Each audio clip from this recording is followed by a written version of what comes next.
that wonderful opportunity to be part of the ADA movement, and I started with the National Association of the Deaf. I started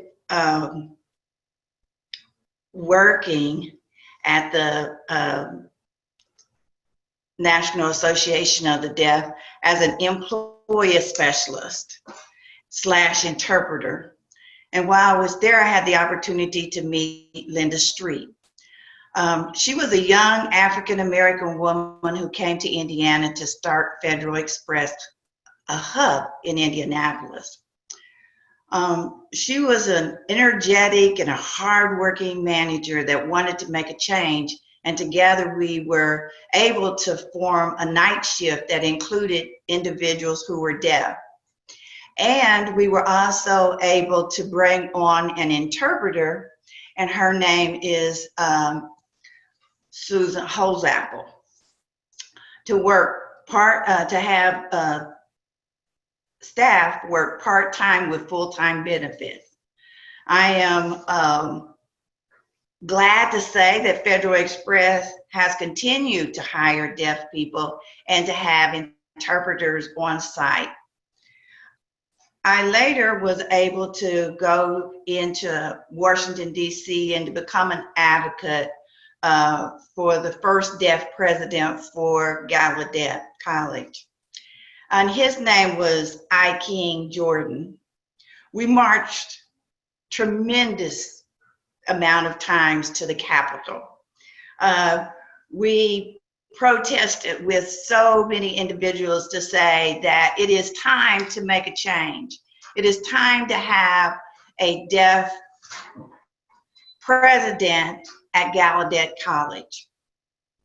There was this young man who was attending college, and he was only a junior in college at that time, but he was able to move the college students and to have them even go along with us to Congress and just making change for making our first deaf president for Gallaudet College. After that, then the ADA came along. That was 1988, and then we went on to continue to march and to work long hours to make things accomplished. So many different organizations that we had to put together, like blocking the Capitol. We actually laid on the steps of the Capitol building so people could not get in. Wheelchair users blocked so many meetings, and the people who were visually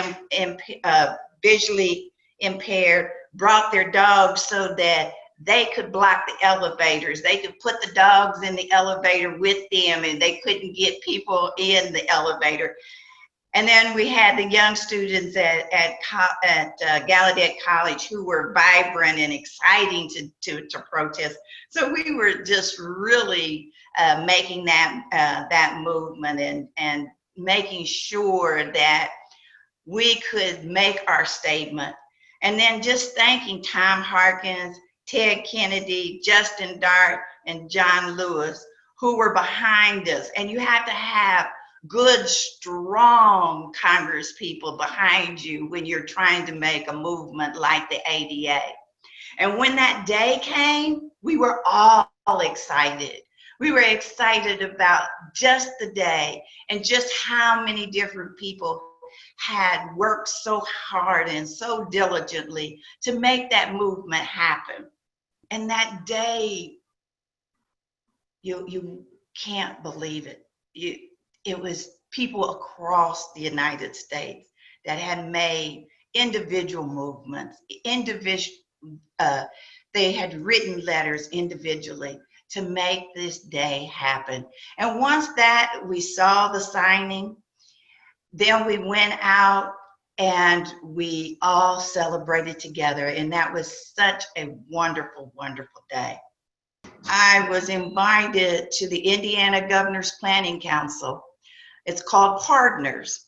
And I had the opportunity to sit at a table with a gentleman that had said that he did not have housing at that time. And it was unbelievable to me because I was at the ADA signing and I know what was made, what was written and what changes needed to be made. And this was in 1994. And I said, oh, this is impossible. I love to research, so I researched it. And he was true. It was true. He did not have a housing complex that he could actually go to for his disability. And so I began to look and try to find housing, and I did. I found a housing complex in Denver, Colorado, and the organization was called Atlantis. Me and 4 other individuals went out to see that, and we said, you know what? We can do this.